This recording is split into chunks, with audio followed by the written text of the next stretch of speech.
କେତେ କଥା ଅଛି, ଅନନ୍ତ କଥା ତା ଭିତରେ ରହିଛି।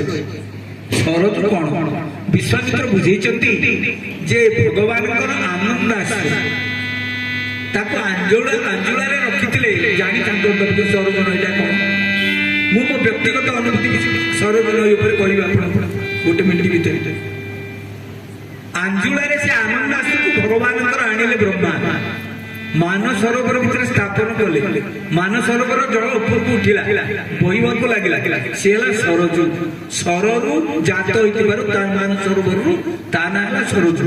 ଏବେ ମୁଁ ବ୍ୟକ୍ତିଗତ କଥା କହୁଛି ଶୁଣନ୍ତୁ। କିଛି ବର୍ଷ ତଳେ ଆମେ ଗୁଡ଼ିଏ ଲୋକ ଜଣେ ଇସ୍କନ ବାବାଜୀଙ୍କ ସହିତ ଯାଇଥିଲୁ ବୁଲିବାକୁ, 10-12ଟା ପ୍ରଦେଶ ବୁଲିବୁ।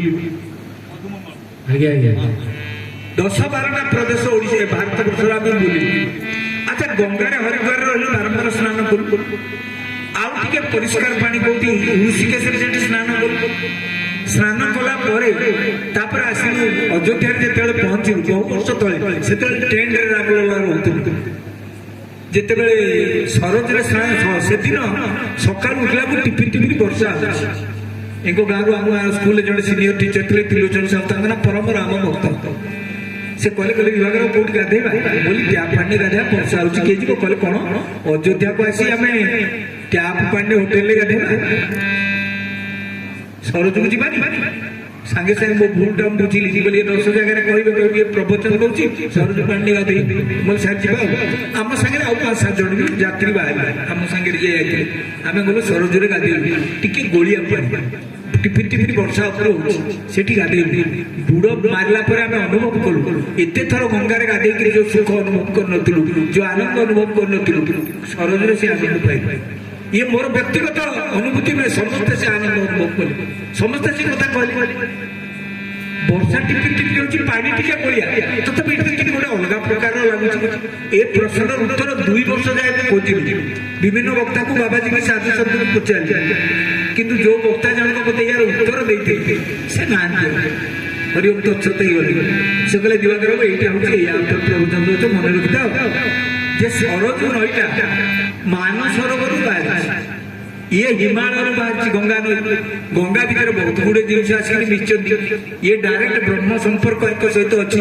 ଏଇ ଯୋଗୁଁ ସେ ପାଣି ଆପଣଙ୍କୁ ଏଇଭଳିଆ ଲାଗିଲା ସରୋଜର ଜଳ। ସରୋଜ ନଦୀର କେମିତି ସୃଷ୍ଟି ହେଲା ପଚାରିଲେ ବିଶ୍ୱାମିତ୍ର। ସରୋଜ ନଦୀର ମାହାତ୍ମ୍ୟ ଶୁଣନ୍ତୁ।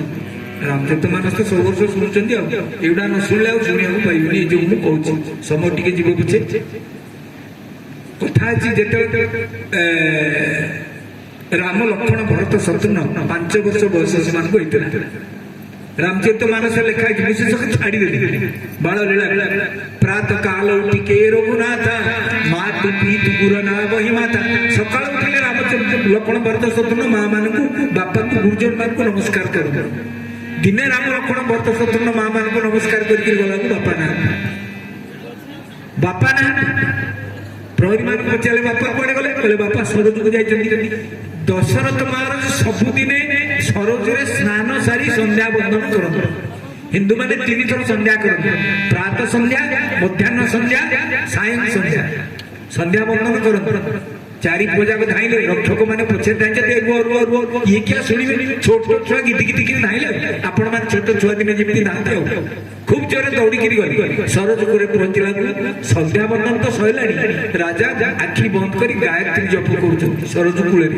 দশরথ মহারাজ ইয়ে কলে, আরে বাপা তো আখি বন্ধ করছেন, সবু ছুয়াঙ্ক ভাবে রাম কিন্তু দুষ্ট ଥିଲେ শুଣନ୍ତୁ। রাম ঠাইদেলে, ভাই ভাই বাপা তো আখি বন্ধ করছেন, কଣ କରିବା? 4 ଜଣ ଯାହା ଯେମିତି ଠାଇଦେଲେ, ସମସ୍ତେ ସରୋଜ ପାଣି ଭିତରକୁ cup cup cup cup cup cup ଟିକେ ପଡ଼ିଲେ। ଦଶରଥ ମାଝୀ ଗପ ଗପ ସାଉଣ୍ଡ ଯେମିତି ଶୁଭିଲା, ଆଖି ଖୋଲିଲେ, ଦେଖିଲା କି 4 ଜଣ ଯାକ ସରୋଜ ପାଣି ଭିତରେ। କଣ କରିବେ? ଜଣକୁ ଧରିଲେ ଆଉ ଜଣେ ବାଚିବ, ଜଣକୁ ଧରିଲେ ଆଉ ଜଣେ ବାଚିବ। କଣ କରିବି? ହାତ ଯୋଡି ସରୋଜ ବାବୁ ପ୍ରାର୍ଥନା କଲେ। ତାକୁ କୁହାଯାଏ ବାଲ୍ମୀକି ରାମାୟଣରେ ସରୋଜ ଅଷ୍ଟକ। 8ଟି ଶ୍ଲୋକରେ ସରୋଜକୁ ପ୍ରାର୍ଥନା କଲେ, ଆଖି ବନ୍ଦ କରି, ମୋ ପିଲାମାନଙ୍କୁ ରକ୍ଷା କରନ୍ତୁ ସରୋଜ ମା, ମୋ ପିଲାମାନଙ୍କୁ ରକ୍ଷା କରନ୍ତୁ। 8 ଶ୍ଲୋକ ସରୋଜ ଅଷ୍ଟକ ତା ନାଁ। ଆଉ 8ଟା ଶ୍ଲୋକରେ ଯେତେବେଳେ ବନ୍ଦନା କରି ସାରିକି ଆଖି ଖୋଲନ୍ତି, ଗୋଟେ ଦିବ୍ୟ ଦୃଶ୍ୟ ଦେଖିଲେ। ସରୋଜ ମହାରାଣୀ ଦିବ୍ୟ ବେଶ ଧରିକିରି ରାମ ଲକ୍ଷ୍ମଣ ଭରତ ଶତ୍ରୁଘ୍ନଙ୍କୁ କୋଳରେ ଧରିଛନ୍ତି। ଆଉ ତାଙ୍କୁ ଗୋଟେ ହାର ଉପହାର ଦେଇଛନ୍ତି ତାଙ୍କ ବେକରେ। ବୋଲିଏ ସରୋଜ ମହାମାଇ କି ଗୋଟେ ହାର ଉପହାର ଦେଇଛନ୍ତି।